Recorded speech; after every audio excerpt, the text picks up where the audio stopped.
என்ன யோசனையில உருண்டுகிட்டு திரிக்கிறீங்களே? என்ன தின்ன தோசை செரிக்கலையா? ஆமா, நானும் ஒரு 26 தோசை தின்னுட்டேன். ஒரு 2 தோசை தானே தின்னேன். சரி, அந்த பப்ளி மோஸ் அப்படியே கிடைக்கும், அதை உரிச்சு தந்தா கூட நாங்க திம்போம். உரிச்சு தந்து நீங்க நீங்க நல்லா உரிச்சா திம்பியல திண்டி மாடுகளா அப்படிங்கிறீங்களா? கதை யோசிச்சுட்டு இருந்தேன். அது 2 கதை எடுத்துட்டு விட்டாச்சு. இன்னொரு கதை என்ன யோசிக்கிறது, எடுத்து வச்சா நாளைக்கு விடலாமேன்னு யோசனை பண்ணிட்டு இருக்கிறேன். லென்த் காமெடியா? ஆமா ஆமா ஆமா, லென்த் காமெடி. நான் சொல்றேன், புருஷன் முன்னாடி இப்படி காலை நீட்டலாமா? புரிச்ச முன்னாடி கால் நீட்டி தானே உட்காந்து ஏயா நீட்டலாமான்னு நான் கேக்குறேன். சரி, நீட்டல என்ன பண்ணணும்? மடக்கிக்கணுமா? கால் ஒரு எப்படி சொல்றது, கல்யாணம் பண்ணி நான் ஃபர்ஸ்ட் ட்ரிப் இங்க ஊருக்கு கூட்டு போயிருந்திருக்கேன். அப்பவா இல்ல அதுக்கப்புறம் ஒரு ட்ரிப் கூட்டு போனப்பயான்னு தெரியல. அப்ப என்ன பண்ணனா, சாண்டா என்ன பண்ணிட்டாங்க, எங்க அம்மா இப்படி உட்காந்துருக்காங்க கீழே. சாண்டா விறுவிறுன்னு வந்ததோட இப்படி இந்த மாதிரி எங்க அம்மா இப்படி கீழே இருந்திருக்காங்க. அதாவது மேப்படி கீப்படியில எங்க அத்தை இருந்தாங்க, மேப்படியில நான் விறுவிறுன்னு வந்த உடனே இவ்வளவு தூரம் இருக்கும். இங்க வந்து மேப்படியில சாண்டா அப்படி உட்காந்துருக்காங்க, இங்க கீழே உட்காந்துருந்தாங்க. விறுவிறுன்னு வந்தோட சாண்டா எங்க அம்மா இங்க திரும்பிட்டாங்க. அப்ப எங்க அண்ணன் சம்சாரம் அங்கிட்டு பின்னாடி கூடி வந்து அப்படின்னு சொல்லிக்கிட்டே இருக்கிறாங்க. அவங்க சொல்லி இவளுக்கு ஒண்ணுமே புரியல சாண்டாவுக்கு. எனக்கு என்னன்னு நமக்கு மரியாதைன்னா என்னன்னு தெரியாது, எங்க அப்பா தான் சொல்லவே இல்ல. அப்ப நான் எந்திரிச்சு நான் வந்து கிட்டத்தட்ட இங்க வா சாந்தா அப்படின்னு நாங்க தள்ளி நின்று கூப்பிட்டதோட சாந்தா எந்திரிச்சு வந்தோட நான் சொல்லி சொன்னேன், கீழே உட்காந்துருக்காள, நீ மேல உட்காந்துருக்கிறீங்க அப்படின்னு. அப்படியோ, அப்படி கீழே உட்காரணுமோ? நான் எங்க அம்மா, நீ உங்க அம்மா வீட்டுல உட்காந்தது ஓகே, இப்ப மாமியார்ன்றப்ப அதுக்கு உண்டான நீ மரியாதை கொடுக்கணும். இப்ப அம்மான்னு இல்ல, எந்த பெரியவங்களா இருந்தாலும் நீ கொஞ்சம் கீழே உட்கார்றது நல்லது சாந்தா அப்படின்னு நான் சொன்னேன். அந்த ஞாபகம் அப்ப வந்துருச்சு. இல்ல, இது என்னங்க, ஒரு புருஷன் எதுக்கு இருந்தாப்புல இப்படி காலை நீட்டி உட்காந்தா அதுல ஒரு குத்தம் கண்டுபிடிச்சுக்கிறாரு. என்ன ஒரு டேர்னிங் பாயிண்ட்னா, அதுக்கப்புறம் வந்ததோடய எங்க அம்மா வந்து உட்கார்ந்தாலே டபக்கு டபக்குன்னு எந்திரிச்சிடுறது. அப்ப நான் கேட்டேன், எதுக்கு சாந்தா எங்க அம்மா வந்தோடனே எந்திரிச்சிடுறேன்னு கேட்டதுக்கு சாந்தா என்ன சொன்ன, என்ன நீ இழுக்கிறியா, நீ தானே சொன்னது. சாந்தா என்ன சொன்னா தெரியுமா, இது எதுக்கு வம்பு, உங்க அம்மா கீப்படியில உட்காருவாங்க, உங்க அம்மா கீப்படியில உட்கார போறாங்களா மேப்படியில உட்கார போறாங்களா நான் பாத்துக்கிட்டு இருக்கிறதுக்கு, வந்தோடனே எந்திரிச்சிட்டா என் வேலை முடிஞ்சிச்சு, இல்ல எதுக்கு உங்க எல்லாத்துக்கிட்ட நான் பேச்சு வாங்கிட்டு இருக்கணும் அப்படின்ற மாதிரி சொன்னாங்க. அது வந்து டெக்னிக். வந்தோடனே எந்திரிச்சு போயிட்டாக்க நம்ம யாருக்கிட்ட திட்டு வாங்க வேண்டியது அவசியம் இல்லை. ஏன்னு கேளுங்க, நமக்கு கீழே உட்காந்தா முக்கி எந்திரிக்கிறதுக்கு 1 மணி நேரம் ஆகும். இது எதுக்கு வம்பு? எந்திரிச்சிட்டா மரியாதையாவும் ஆயிரும், அது நம்ம வீக்னஸ் வெளியில தெரியாது. இப்படி ஏம்பளம் போட்டிக்கிட்டு இருக்கேன்னு இந்த பூமுட்டைக்கு தெரியல. அல்ல என்ன என் மண்டையா நினைச்சு உடைக்க போறீங்க, எனக்கு தெரியுது. நீங்க மண்டையா நினைச்சு உடைக்கணும், எருதாக்க மண்டையும் சேர்ந்து உடையுமா இல்லையா? அப்புறம் நீங்க தான் வச்சு பாக்கணும், ஞாபகம் வச்சுக்கோங்க. ரைட் செலவு குறைப்போம். 11 லட்சம் கடை இருக்குடியே. நினைக்கிட்டமா மனசெல்லாம் பயப்படாதீங்க. எப்படி கடல்லாம் கட்டிடலாம். அதுக்கு 15 லட்சமா? 14 தாமா. அதுலயே ஒண்ணு கூட்டுறேன். எனக்கு தெரியாம என்கிட்ட வாங்கிச்சா சாந்தா அப்படின்னு யோசனை பண்ணிட்டு இருக்கேன். வாய்ப்பு இல்ல ராஜா, வாய்ப்பு இருக்க கூடாது. கண்டிப்பா நேவே காமிச்சுக்கிட்டு இருக்கறமா, நீங்களும் இங்கிட்டு வர்றது இல்ல. பரவாயில்ல, நீ இன்னைக்கு வீடியோல ஃபுல்லா நீங்க தான் பேசுவீங்க. நானேவா என்ன பேசணும்? இப்ப பேசுற மாதிரி பேசிய, நம்ம பேசினாலே இப்படி ஒன்னொன்னு பேசும்போதே நம்ம ஓட்ட வயல எல்லாருக்கும் சிரிப்பு வந்துரும். அந்த நாய் சொல்லுச்சு, பெரியவன் இருக்கானா, பெரியவன் படுத்துக்கிட்டே சொல்றேன், சத்தம் இல்லாம சிரிங்க இல்லையா? சிரிச்சோன்னே எந்திரிச்சான். எந்திரிச்சு இப்படி மேல பாத்துட்டு, நான் அன்னைக்கு சொன்னேன்னு ஒரு டயலாக், என்னத்தையும் முழுங்கிட்டு வந்தாலும் என்னவோ தெரியல, இந்த சிரிப்பு சிரிச்சா இருக்கிறா. வெங்கல தொண்டை விசில் எதுவும் முழுங்கிட்டாளா என்னன்னு தெரியல அப்படின்னு வீச்சு கத்தியா இருக்கிறான்னு சொன்ன மாதிரி அது எட்டி இப்படி பாத்துட்டு இதுக்கு வீடியோ எடுக்குதுகளோ, சரி எடுக்கட்டும் அப்படின்ட்டு படுத்துக்கிடுச்சு. ரைட். இன்னைக்கு வியாபாரத்துக்கு போயிருந்தாலும் வியாபாரம் ஓடி இருந்திருக்கோம். நான் இன்னைக்கு அந்த வேலை இந்த வேலை தொண்டை வலிக்குதே ஒரு மாதிரி இருக்குதுன்ட்டு அசால்ட்டா இருந்துட்டேன்னா, எந்த வேலை பாத்தீங்க? இல்லம்மா, இந்த வேலை பாக்கணும், அந்த வேலை அதே எந்தெந்த வேலை எந்தெந்த இடத்துல பாத்தீங்க? இல்லம்மா, இந்த வேலை பாக்கணுமேன்னு ஒரு தோணி இருந்துட்டேன்னு சொல்ல வந்தேன். அப்படி எல்லாரும் அப்புறம் நீ இந்த வேலை தானே சொன்னேன், அப்புறம் உனக்கு புரிஞ்சு இல்ல தோணி இருந்துட்டேன்னு சொன்னீங்களா, அந்த வேர்டு புரிஞ்சு. ஆக மொத்தம் தோணுனால வேலை பார்க்கலங்கிறது அர்த்தம் அதுக்கு. ஓகேங்களா? என்னடி கணத்துல கை வைக்கிற தங்கம்? முடி இல்லாமலே சேவ் பண்ணணுங்கிறீங்க. ஆமா, நிறைய பேர் சொல்லியிருந்தாங்க, தம்பிகளை நீங்க அடிப்பீங்களா அடிக்க மாட்டீங்களான்னு. தம்பிங்களை அடிக்கிற அளவுக்கு அவங்க என்னமே நினைக்கிறாங்க? இல்ல, நான் தம்பியை நான் முன்னாடி சொல்லியிருக்கிறேன், நான் அடிச்சிருக்கிறேன். கீழே கோட்டர்ஸ் இருக்கும்போது கடைசியா நான் அடிச்சது வந்து கீழே கோட்டர்ஸ் இருக்கும், நான் உங்ககிட்ட சொல்லியிருக்கிறேன்னு நினைக்கிறேன். பெல்ட்டை வச்சு அடிச்சிட்டேன் கையில. அப்போ சின்னவனை அடிச்சுட்டு நான் பெரியவன் அடிக்கும் போது பெரியவன் அப்படி அது இன்னும் என் கண்ணுக்குள்ளே நிக்குது. என்னன்னா அப்படி கையெடுத்து கும்பிட்டு இனிமே நான் எடுக்க மாட்டேன், எனக்கு மன்னிச்சிருங்க, அடிக்காதீங்கன்னு கும்பிட்டானா அவனோட முகத்துல அந்த கையெடுத்து கும்பிட்டு அழுதது எனக்கு ஒரு ஒரு ரணமாவே மாறிடுச்சு. அவ்வளவு வேதனைக்கிற மாதிரி நம்ம அடிச்சிட்டோமா, இப்படி பிள்ளை கையெடுத்து கும்பிட்டு அழுகுறானே அப்படின்னு என் மனசே ரொம்ப, இப்ப நினைச்சா கூட என் சரீரமே ஆடி போயிரும். அந்த மாதிரி ஒரு இது. அதுல இருந்து பிள்ளைங்களை நம்ம அடிக்க இதுக்கு கூடாது. பேர் தான் தான் ஆடலைனாலும் தான் சதா ஆடுன்னு சொல்லுவாங்களோ. இருக்கலாம், உண்மையே அதாக இருக்கலாம். அதுல அதே மாதிரி சாந்தாவை அடிச்சது கடைசியா நான் அடிச்சது வந்து நிதின் பிறந்த வீட்டுக்குள்ளதான் அடிச்சேன். அதே மாதிரி நிதினையுமே அந்த கீழே கோட்ரஸ்ல இருக்கும்போது அடிச்சேன். அதுக்கப்புறம் இப்ப வரைக்கும் என் பிள்ளைங்க ஒரு அடி வாங்குற மாதிரியும் நடந்துக்கவும் கிடையாது. சாந்தாவாக இருக்கட்டும், பேசணும் எதுவாவது கோபமா பேசணும், நான் அவங்களை திட்டுறதோட சரி, திட்டுவேன், அதட்டுவேன், அப்படி பண்ணாத இப்படி அடிச்சிட வேண்டாம்லாம் நான் சொல்லியிருக்கிறேன். அதிலே பயந்துருவாங்க பசங்க, நம்ம சொன்னதை கேட்டுக்குவாங்க. அதுக்கப்புறம் அடிக்கிற மாதிரி நடந்துக்காத பிள்ளைகளை சும்மா நம்ம எதுக்கு, நிறைய பேர்லாம் நான் கேள்விப்பட்டிருக்கிறேன். ஒருத்தவங்களாம் சொன்னாங்க, நான்லாம் பார்த்தேன், நாங்கள் பிள்ளைங்களை பார்த்தேன், நிறைய சொல்லியிருக்காங்க, இங்க உள்ள வியாபாரிகளும் சொல்லியிருக்காங்க, நான்லாம் முறைச்சு பார்த்தாலே என் பிள்ளைங்க வந்து அப்பா வீட்டுக்குள்ள வர்றாரு அப்படின்னு சொன்னாலே என் பிள்ளைங்கலாம் பாத்ரூம் போயிரும் அப்படின்ற மாதிரிலாம் சொல்லியிருந்தாங்க. அதெல்லாம் தப்பு. என்ன காரணம், என்ன பண்ண அவங்ககிட்டே சொல்லியிருக்கேன், அதெல்லாம் தப்புங்க. என் பிள்ளைங்க வந்தா பூச்சாண்டி வந்தா தாங்க எல்லாரும் பாத்ரூம் போவாங்க. இவங்க பெத்த தப்பு வீட்டுக்குள்ள வர்றதுக்கு பயந்து போகுதுன்னு சொல்றது ரொம்ப பெருமையா நினைச்சுக்காதீங்க. அது தப்பு அப்படின்னு நான் நிறைய அவங்கள்ட்டே வெளிப்படையா சொல்லியிருக்கேன். பிள்ளைங்க அப்பா எப்போ வரும்னு காத்துக்கிட்டு தான் இருக்கும். அப்பா ஏண்டா வருதுன்னு காத்துக்கிட்டு. அதாவது பிள்ளைகளை பயமுறுத்தி அதாவது பயமுறுத்தி வளர்க்கணும். அதான் சொல்றீங்க, கஷ்டப்படுத்தி வளர்க்கக்கூடாது. அதான் பயமுறுத்தி வளர்க்கணும். பிள்ளைகளை பயப்படுற மாதிரி, பெத்தவங்களுக்கு பயப்படுற மாதிரி வளர்க்கணும். ஆனா பயந்து ஓடி ஒளியிற அளவுக்கு வளர்க்கக்கூடாது. அது ஒரு தாட்டு. பிள்ளைகள்கிட்ட என்னைக்குமே ஒரு ஃப்ரெண்ட்ஷிப்பா இருந்துக்கணும். எல்லா விஷயத்திலயும் ஃப்ரீடம் கொடுக்க கூடாது, சில விஷயங்கள்ல ஃப்ரீடம் கொடுத்துதான் வளர்க்கணும். ஃப்ரீடம் அப்படின்றது வந்து பிள்ளைங்களா எடுத்துக்கிறதா, நம்ம கொடுக்கறது கிடையாது. இந்த விஷயத்துல நம்ம கேஷுவலா இருந்தோம்னா அந்த விஷயத்த ஃப்ரீயா நம்ம கிட்ட பேசுவாங்க. எந்த விஷயத்த இந்த காலகட்டத்துல பிள்ளை வந்து எந்த விஷயத்த பெத்தவங்க கிட்ட மறைக்கணும், எந்த விஷயத்த ஷேர் பண்ணணும், எந்த விஷயத்தெல்லாம் பேசணும்னு அவங்களே ஒரு லிஸ்ட் போட்டு ப்ரிப்பேர்டா தான் இப்போ உள்ள பிள்ளைங்க வாழுதுங்க. அதனால எதையுமே வந்து அதாவது நம்ம நினைக்கிறத நம்ம பிள்ளைங்க செய்யணும்னு நம்ம நினைக்கவே கூடாதுங்க.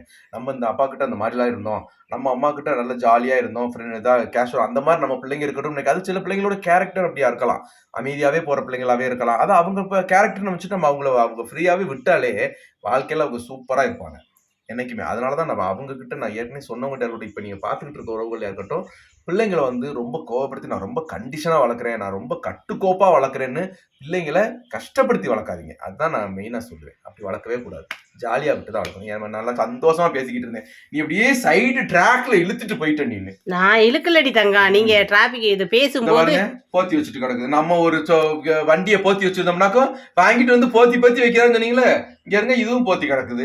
அந்த போத்தி வச்சா தப்பு இல்ல, நம்ம போத்தி வச்சா தப்பு. அந்த மிஷினை ரெடி பண்ணி தந்தா நாங்க தப்போம். அது ரெடி பண்ணி தர உங்களுக்கு நேரம் இல்லை. சூஜி எல்லாம் பொட்டி போய் கிடக்கு, ரெடி பண்ணி தாடின்னு சொல்றேன். அதுக்கு இந்த அன்னைக்கு பண்ணுவோம், நாளைக்கு பண்ணுவோங்கிறீங்க. நல்லா தான் கேக்குறேன், இருமா நல்லா கேட்டுக்கிறேன், நல்லா கேட்டுக்கிறேன்.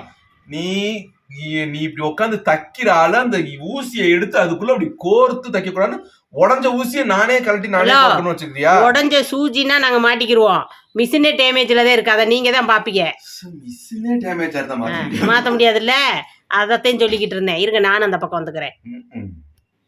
வந்துட்டேங்க, உள்ள என்டர் ஆயிட்டேன். நம்ம தள்ளியே உட்காந்துக்கோ, நம்ம ஒரு ஓரமா ஒரு தூரமா இருந்து. ஹலோ, நீங்க தூரமா இருந்தது போதும், முதல்ல ஓரமா வாங்க. கொஞ்சம் அப்படி திருப்பி வைமா, அந்த பக்கம் அந்த கிளார் அடிக்குது பாருங்க. நீங்க வாங்கன்னே வந்துடவா? நீங்க வரீங்களா? நான் வரவா? நானே வந்துடுறேன். நிறைய பேர் இல்ல, நீங்க உங்க முகம் மட்டும் சின்ன முகமா இருக்கே. அது மண்டையில முடி நிறைய இருக்கனால பொப்புன்னு இருக்குது. நானே தலைவலியில இருக்கேன். உங்க முகம் சின்ன முகமா இருக்கே, என் முகம் என் பெரிய முகமா தெரியுது. முத்தி போனா அப்படி தெரியும். அப்படியெல்லாம் இல்ல, நல்லா தெரியும். நான் சொல்லலாமா, நீயே கேள்வி, நான் கேள்வியும் நானே பதிலும் நானே. அதுக்கப்புறம் நீங்க போட போற கமெண்ட் நினைச்சு பயத்துல ஆள் உள்ளே அடக்கிக்கிட்டாரு. போன் ஆன் பண்ணலன்னு வச்சுக்கோங்க, அவர் என்ன சொல்லிருப்பாரு, முத்தி போனா அப்படித்தான் இருக்கும். அப்படி சொல்ல மாட்டேன், வேற மாதிரி சொல்லியிருப்பேன். கேளுங்க, ஒருத்தவங்க கேட்டிருந்தீங்க, என்னடா என்ன இப்பெல்லாம் அக்கா வந்து அண்ணன் முத்தே அப்படின்றத விட தங்கம் தான் அதிகமா இருக்குதே அப்படின்னு சொல்லி கேட்டிருந்தீங்க. அது தங்கம்னு கூப்பிட்டுருக்காங்க, முத்துன்னு கூப்பிட்டுட்டு தான் இருக்காங்க. வீடியோ ஆன் பண்ணிட்டு 1-2 தடவை தங்கம்னு கூப்பிட்டுருக்காங்க, முத்தேன்னு கூப்பிடுவாங்க எப்பவுமே. ஒரு நாளைக்கு ஒரு 1000 தடவை முத்தேன்னா 1000 தடவை தங்கமும் வந்துடும். அப்புறம் டீ வாடி போடின்லாம் பேசுறீங்களே, அது உங்களுக்கு சீப்பா இல்லையான்னு கேட்டிருக்கீங்க. ஐயா, சத்தியமா அது எனக்கு சீப்பா சீப்பா இல்ல. இருக்கீங்க. அதுக்கு நான் சொல்றேன் தங்கம். சொல்லிருமா? ஆமா, அது வந்து சீப்பா இல்ல. நான் வந்து நீங்க எனக்கு வீடியோல பாக்குறதுனால உங்களுக்கு அது அப்படி தெரியுது. நான் லவ் பண்ண காலத்துல இருந்தே கிட்டத்தட்ட 16 வயசு 13 14 வயசுல பார்த்ததுல இருந்து இப்ப 40 வயசுனா இத்தனை வருஷமா நான் கூப்பிட்டுக்கிட்டு இருக்கறனால எங்களுக்கு 16க்கு அப்பதான் 40 இல்ல இல்ல இந்த 16ஐயும் கணக்குல சேர்த்தியா சேர்க்கலான்னு ஒரு தெளிவுபடுத்தணும்ல. எப்படியே எடுத்துக்கங்கப்பா, ஆள விடுங்கப்பா, அல்ல வேண்டாம் என்னை கேளுங்க. அதனால எங்களுக்கு தெரியல. நாங்க இப்படி கூப்பிட்டு பழகுறதுனால அப்படின்னு கூப்பிடுறேன். அது எந்த இடம்லாம் நான் பார்க்கலங்க. எடி முத்தேன்னு கூப்பிட்டுருக்கேன். பெரும்பாலும் எடி முத்தேன்னு தான் கூப்பிடுறேன். எங்க அம்மா சொல்லியிருக்கிறாங்க, எங்க அப்பா இருக்கும்போதும் எங்க அப்பாவை முன்னாடியே வச்சுட்டு எங்க அத்தையும் எங்க மாமாவும் அங்க தூரமா உட்காந்துருக்காங்க. அவங்க 2 பேரையும் தாண்டி அந்த பக்கம் இருக்காங்க. நான் ரோட்ல நின்னுகிட்டு இருக்கேன். யாரோ பார்க்க வந்திருக்காங்க. அப்ப இங்க இருந்து எடி முத்தே அப்படின்னு கத்துனேன். யாரு பார்க்க வந்திருந்தா? நம்மள யாரோ பார்க்க வந்திருக்காங்கன்னு வச்சுக்கோங்களேன். இப்ப பார்க்க வந்தப்ப கிடையாது. பார்க்க வந்தப்பல எங்க அம்மா தான் இருந்தாங்க. அப்படி கிடையாது. ஏதோ ஒண்ணுக்கு எங்க அப்பா இருக்கும்போது முத்தே எடி எடின்னு தான் நம்ம ஊருக்கு போயிருக்கோம்னு தெரிஞ்சப்ப யாரோ பார்க்க வந்திருந்தாங்க. இப்ப யூடியூபுக்கு வந்துட்டு இல்ல, அதுக்கு முன்னாடியே ஏதோ ஒண்ணு அந்த மாதிரி நம்ம சொல்லும் போது எடி முத்தேன்னு கூப்பிடும் போது அவங்களே பார்த்துட்டு 2 ட்ரிப் சொன்னாங்க, எடி எடின்னு எது கூப்பிட்டு இருக்க. இப்ப அவங்களுக்கே பழகி போச்சு. ஏதாச்சும் ஒண்ணு சாதாரணமா ஏங்க என்னங்க அப்படின்னு பேசினாலும், என்ன உனக்கும் ராசாவுக்கும் சண்டையா, என்ன நீ வாங்க போங்கன்னு கூப்பிட்டு இருக்க, எடி முத்தேன்னு தானே கூப்பிடுவேன். நான் ஏங்கனும் கூப்பிடுவேன், அதுவும் இருக்குதுங்க. நான் ஏங்கனும் கூப்பிடுவேன், எடி முத்தேனும் கூப்பிடுவேன், தங்கமும் கூப்பிடுவேன், செல்லக்குட்டியும் கூப்பிடுவேன். தங்கமன் ஊரு பேசும் அப்படின்னு ஒரு பாட்டு. சரி, அந்த மாதிரி எப்படி வேணாலும் கூப்பிடுவேன். ஆனா வாடா போடான்னு மட்டும் நான் கூப்பிட்டதே கிடையாது. என்ன சிரிக்கிற? நான் என்ன நினைச்சேன், நான் அதையும் கூப்பிட போறாளோ அப்படின்னு நானா நினைச்சேன். சரியில்லையே, இவர் முழிக்கிறத பார்த்தா நான் அப்படியே கூப்பிடுற மாதிரி இருக்கு. நான் அப்படியும் கூப்பிடணுமா அப்படின்னு நான் யோசிச்சேன். தம்பிகளை நான் கூப்பிடுவேன், சின்னவனே பெரியவனேன்னு கூப்பிடுவேன். அதுலயும் ஒரு ட்ரிக் என்னன்னா, நம்ம வீட்டு உள்ள உட்காந்துருப்பா ஏதாச்சும் ஒண்ணு பாத்திர நேரத்துல கலனாலும் இந்த சாப்பிட்டதை கூட கொண்டு வந்து இங்க சிங்க்ல வைக்க மாட்டாங்க. ஒருத்தனும் அவங்கதான் சாப்பிட்டு இருப்பாங்க. அப்படி சாப்பிட்டுன்னு வைக்க மாட்டேன்றாங்க. ஒருத்தனும் சொன்னதோட பிரகதி என்ன சொல்லுவேன், பாத்தீங்களா எங்க இருந்தாலும் பாத்ரூம்குள்ள இருந்தாலும் சவுண்ட் வச்சுலியா, பாத்தீங்களா புத்தா முதல் அம்மா சொல்றாங்க ஒருத்தனும். அப்ப அப்பாவ ஒருத்தனும் அந்த அவன் அப்படியே சொல்லுவேன். அதுல அப்பாவும் உள்ள புகுந்திருக்கீங்க அப்படி இப்படின்னு சொல்லி பேசிக்கிட்டே இருப்பேன். என்னமோ பேச வந்து என்னமோ பேசிட்டேன் பாத்தீங்களா. அந்த மாதிரி எடி முத்தே வாங்க வாடி போடின்னு கூப்பிட்டாலும் எனக்கு எந்த பிரச்சனையுமே இல்லை. இப்ப கூப்பிடுற ஒரு ஆள் கூப்பிட்டாங்கன்னா கூப்பிடுறவங்களுக்கு கேக்குறவங்களுக்கு சங்கடமா இருக்கணும். அந்த மாதிரி கூப்பிடாத எனக்கு ரொம்ப சங்கடமா இருக்கு. சங்கடப்பட்ட காலமும் இருந்துச்சு. எனக்கு அது பிடிச்சிருச்சு. அதுக்கப்புறம் எங்க கடைக்காரர் எங்க ஓனர் எத்தனையோ தவணை இழுத்து விட்டாரு. இந்த ராஜா வாடி போடின்னு கூப்பிடுறதெல்லாம் இங்க பொம்பளை பிள்ளைங்க தான் கூப்பிடுவாங்க. எதுக்கு உடனே வாடி போடின்னு கூப்பிட்டு இருக்கு. இரும்பு கடைக்காரர் இழுத்து விட்டாரு. நான் சொன்னேன், நீ என்னதான் இழுத்து விட்டாலும்ப்பா என் வீட்டுக்காரன் நான் அப்படித்தாப்பா கூப்பிடுவேன், நீ என்ன வேணாலும் சொல்லிக்கப்பா அப்படின்னு சொல்லி அவங்க வாயை அடைச்சாச்சுனாங்க. அதனால அப்புறம் அவங்களும் விட்டுட்டு இப்ப நானு எங்க காணோன்னே உங்க முத்து அந்த நிக்கிறாங்கடி அப்படின்னு சொல்லி சொல்லுவாங்க. அந்த மாதிரி அது பழகிடுச்சு. அது எனக்கு பிடிச்சிருக்குல்லங்க. அதை எங்க நம்ம நிப்பாட்ட சொல்லி சொல்லணும். அதனால எனக்கு எந்த பிரச்சனையுமே கிடையாது. அதனால நான் சொல்லிட்டேன், அது சீப்பாலாம் கிடையாது. சீப்பா அந்த புருஷன் வீடியோக்காக மட்டும்தான் நாங்க அப்படி கூப்பிடுறோம்னு நீங்க நினைச்சு சொல்லியிருந்தீங்கன்னா அது உங்க தப்புங்க. நான் கண்டிப்பா வீடியோக்காக மட்டும் கிடையாது. நாங்க வீட்டுல இருக்கும் போதே எடி முத்தேன்னு கூப்பிட்டுருக்கேன், செல்லான்னு கூப்பிட்டுருக்கேன், தங்கம் அப்படின்னு கூப்பிட்டுருக்கேன், என்னடி தங்கம் அப்படின்னு கூப்பிட்டுருக்கேன். அந்த மாதிரிதான் கூப்பிடுவேன். அதே மாதிரியுமே எங்க முத்துன்னு இல்லை, நான் வளர்க்குற செல்லங்களையுமே பெரும்பாலும் தங்கக்குட்டி அப்படின்னு சொல்லி கூப்பிட்டு கொஞ்சிருக்கேன்.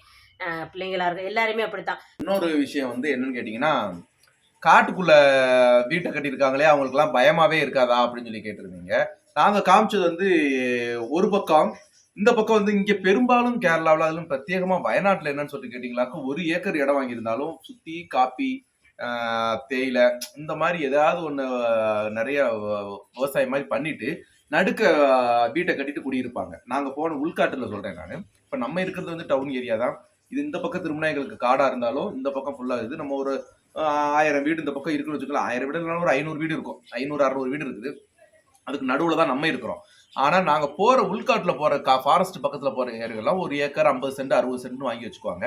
காப்பி இந்த தெங்கு வாழை இந்த மாதிரி ஐட்டங்கள்லாம் போட்டு வச்சு நடுக்க ஒரு வீட்டை கட்டி அப்படியே இருந்துக்குவாங்க. அந்த மாதிரி இருந்தனால நிறைய வீடு இருந்துச்சு நாங்க காமிக்கும் போது. அதுல ஒவ்வொரு வீடுமே 50-50 சென்ட்டுக்குள்ள இருக்கிறனால முன்னாடி பார்க்க காடு மாதிரி உங்களுக்கு தெரிஞ்சு. ஆனா எல்லாம் காப்பி தோட்டம் அது இதுன்னு போட்டு அதுக்குள்ள வீடை கட்டியதான் வச்சிருந்துருப்பாங்க.